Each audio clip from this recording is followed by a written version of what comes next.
Good morning students. Next chapter हम chapter number 3 पढ़ने जा रहे हैं मॉरल साइंस में। स्टे हेल्दी एंड फिट, कि स्वस्थ रहना चाहिए। हमेशा हमने आपको हमें फिट रखना है, स्वस्थ रखना है। इसका थॉट देखिए, if a man achieves victory over his body, who in the world can exercise power over him. अगर कोई इंसान अपने शरीर पर जीत हासिल कर लेता है तो इस दुनिया में कोई भी ऐसा नहीं है जो उसको जो उसके ऊपर काबू पा सके। यानी जिस इंसान ने अपने मन पर काबू पाकर अपने शरीर को अपने वश में कर लिया, स्वस्थ रख लिया, तो फिर वह अपनी सारी मनोकामनाएं पूरी कर सकता है। आपको मालूम है, स्वस्थ शरीर में ही स्वस्थ मन का निवास होता है। इसके लर्निंग ऑब्जेक्टिव्स देख लीजिए। Health and fitness are the four most necessities for us to achieve our goals in any field. अगर किसी भी क्षेत्र में हमें सफलता प्राप्त करनी है तो उसके लिए सबसे ज़रूरी है कि हम स्वस्थ रहें। A healthy body is a fertile ground for great ideas to germinate in. जिस तरह से एक अच्छी ज़मीन, उपजाऊ ज़मीन में अच्छी तरह की फसल होती है, उसी तरह अगर हमारा शरीर स्वस्थ है तो हमारा मन स्वस्थ रहेगा। मन स्वस्थ रहेगा, काम में मन लगेगा, हमें अच्छे विचार आएंगे और हम अपने काम को आगे बढ़ा सकेंगे। A simple but disciplined fitness regime is all it takes to keep our body healthy. एक बिल्कुल सिंपल लेकिन अनुशासित डिसिप्लिन से ही हम अपनी बॉडी को स्वस्थ रख सकते हैं। यानी अगर हम अपने आप को अनुशासन में रखें, डिसिप्लिन में रखें, तो हमारी बॉडी अपने आप ही स्वस्थ रहेगी। Fitness of mind comes with fitness of body. कि स्वस्थ शरीर से ही स्वस्थ दिमाग का विकास होता है। अब आप खुद ही इसको फील करते होंगे कि खेलना सभी बच्चों को बहुत ज़्यादा पसंद है ना? लेकिन अगर आपका शरीर स्वस्थ नहीं है, आपको कोई प्रॉब्लम हो रही है शरीर में, तो आपको उस समय खेलना भी नहीं अच्छा लगेगा। तो पढ़ने की तो बात ही दूसरी है। जब स्वस्थ है तो हम हर काम को आसानी से कर सकते हैं। Body and mind going hand in hand is a simple formula for an all round success. हमें सफलता प्राप्त करने के लिए अपने तन और मन दोनों को ही स्वस्थ रखना होगा। ये एक बहुत ही सिंपल सा फार्मूला है। इसे बहुत ही अच्छी स्टोरी से समझाया गया है, आप लोग ध्यान से सुनिए। Mr. Hasmukh Motabhai Desai is a bank manager. He is a good man who is generally liked by everyone. He is good-natured and cheerful, and he helps other people. So people respect him a lot. No one overwishes bad for him. एक व्यक्ति है जिसका नाम है हसमुख मोटाभाई देसाई। वो bank के manager हैं। वो बहुत ही अच्छे इंसान है, जिससे कि सब जने उन्हें बहुत पसंद करते हैं। उनका नेचर बहुत अच्छा और वो बहुत ही हंसमुख स्वभाव के थे और सभी लोगों की मदद किया करते। इसीलिए सारे लोग उनका आदर करते थे और कोई भी उनका बुरा नहीं चाहता था। But mister Desai had a bad habit. He ate a lot and did not like to walk. So he was increasingly becoming fat and lazy. He had never been fond of going out for a morning walk, but now he was not even ready to wake up early and walk in his own lawn.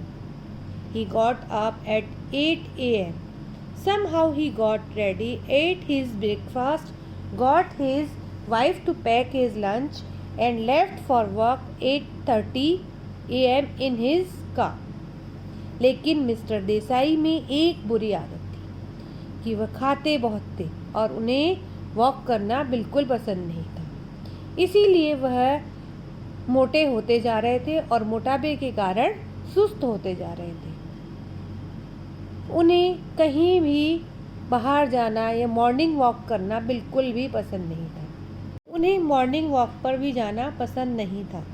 यहाँ तक कि वो अब तो सुबह जल्दी उठना भी पसंद नहीं करते थे, ना ही अपने लॉन में जाकर वॉक करना। वह सुबह 8 बजे उठते, तैयार होते, अपना ब्रेकफास्ट खाते और अपनी वाइफ का पैक किया हुआ लंच लेते और 8:30 बजे अपनी कार में अपने काम के लिए निकल जाते। नेक्स्ट पेज पर देखिए। His family and friends were worried about his health, especially because he was getting fatter and fatter around his belly. They always tried to convince him to wake up early and go for an exercise, but he did not listen. He preferred to sleep. उनकी family और उनके मित्र जो थे, उन सबको उनकी health की चिंता होने लगी, क्योंकि वे अब बहुत मोटे और मोटे होते जा रहे थे और उनका पेट बहुत बढ़ गया था। वे सब उनको समझाने की कोशिश करते थे कि सुबह जल्दी उठो और कुछ एक्सरसाइज करो, लेकिन वो कुछ नहीं सुनते और सोते रहते। Mister Hasmukh Desai has one more weakness, Hansa, his 8 years old daughter, who studied in a nearby school. Mr. Desai loved Hansa and can do anything for her. In real sense, only Hansa can convince him to do anything. But this time, even Hansa was not able to get her father out of bed early for a morning walk. Mister Hasmukh Desai की एक और कमजोरी थी, हंसा, उनकी 8 साल की बेटी, जो कि पास के ही स्कूल में पढ़ती थी। मिस्टर देसाई अपनी बेटी हंसा से बहुत प्यार करते थे और वे उसके लिए कुछ भी कर सकते थे।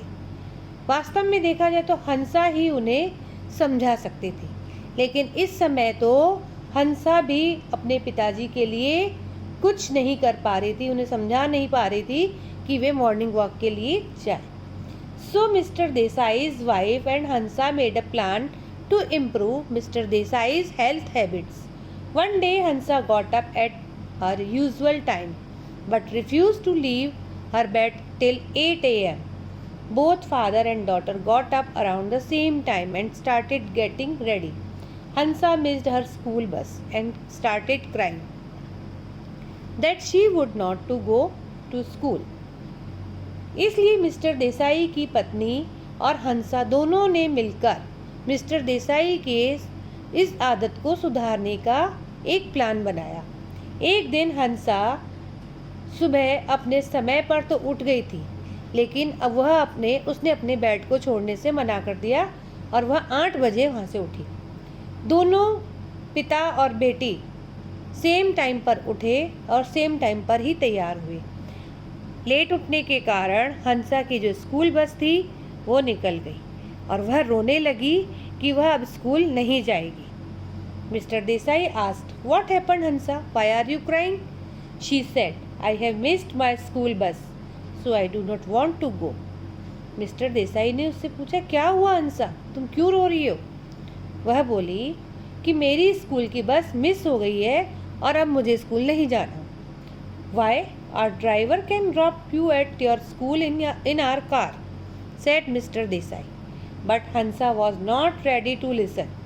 She made a lot of noise and said she would go to school only if her father dropped her at school on foot. क्यों? हमारा ड्राइवर जो है वो हमारी कार में तुम्हें स्कूल छोड़ आएगा, मिस्टर देसाई ने कहा। लेकिन हंसा तो कुछ भी सुनने के लिए तैयार नहीं थी। वह बहुत शोर मचाने लगी और कहने लगी कि वह तो स्कूल तभी जाएगी जब उसके पापा उसे स्कूल छोड़ने जाएंगे, और वो भी पैदल। Whenever Mr. Hasmukh Desai had to go somewhere, he went in his car. So it sounded strange to him that his daughter wanted him to walk. He was not in the habit of walking and thought he would get too tired. Besides, it would delay him for work too.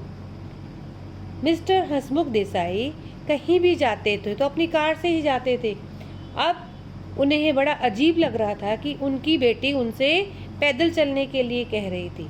पैदल चलना अब उनकी आदत में ही नहीं था और वह यह सोच रहे थे कि अगर वो पैदल जाएंगे तो थक भी जाएंगे और उनका जो काम है उसमें भी उन्हें बहुत देर हो जाएगी। But Hansa was adamant, I will never go to school if you do not go walking with me, she declared. Now Mr. Desai could not refuse his beloved daughter. He agreed to walk with her to school. लेकिन हंसा भी जिद पर अड़ गई कि मैं school नहीं जाऊंगी अगर आप मेरे साथ पैदल नहीं चलोगे, उसने बोल दिया। अब मिस्टर देसाई अपनी इस प्यारी बेटी को मना भी नहीं कर सकते थे। वह उसके साथ स्कूल पैदल जाने के लिए राजी हो गए। The next day Hansa woke up at her usual time and again started shouting that she would not go to school. I will go only if papa walks to school with me like yesterday, Hansa said. अगले दिन भी हंसा अपने सही समय पर उठ गई और वह वापस उठकर चिल्लाने लगी कि वह स्कूल नहीं जाएगी। मैं स्कूल तभी जाऊंगी जब पापा मुझे कल की तरह पैदल स्कूल लेकर जाएंगे, हंसा ने कहा। The noise woke up mister Desai a little earlier than usual. He was not happy but he agreed to go to school with Hansa on foot. उसकी इस आवाज़ से मिस्टर देसाई जाग गए। वह खुश तो नहीं थे लेकिन फिर भी वो हंसा को पैदल स्कूल छोड़ने के लिए मान गए। This went on for 1 full week. After a week, Mr. Desai felt that he was actually liking waking up early and walking with his daughter to drop her at her school. और यह कार्यक्रम पूरा 1 सप्ताह तक चला। 1 सप्ताह के बाद मिस्टर देसाई को एहसास हुआ कि अब उन्हें सुबह जल्दी उठना और अपनी बेटी को पैदल स्कूल छोड़ के आना अच्छा लगने लगा था। So he made it a habit. Now he wakes up early on his own and volunteers to drop Hansa to school on foot and he feels more energetic and fresh than before.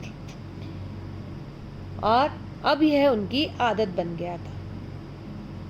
अब वह सुबह जल्दी उठते अपने आप ही और हंसा को पैदल स्कूल छोड़ने के लिए खुद ही आगे तैयार हो जाते और उन्हें खुद ही अपने आप में फ्रेशनेस और एनर्जी महसूस होने लगी। उन्हें लगा कि उनके अंदर बहुत सारी शक्ति आ गई है और अपने आप को वो फ्रेश भी फील कर रहे थे।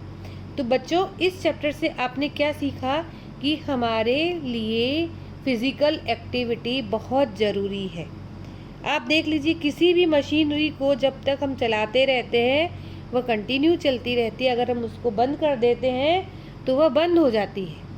ऐसे ही हमारा शरीर है, अगर हम उसको चलाते रहेंगे तो वह चलता रहेगा। अगर हम उसको चलाना बंद कर देंगे तो हम मोटे हो जाएंगे और मोटे होने के बाद बॉडी में इतनी एनर्जी नहीं रहेगी जो वो पूरा काम अच्छी तरह से कर सके।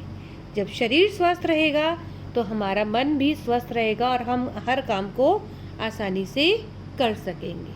Thank you.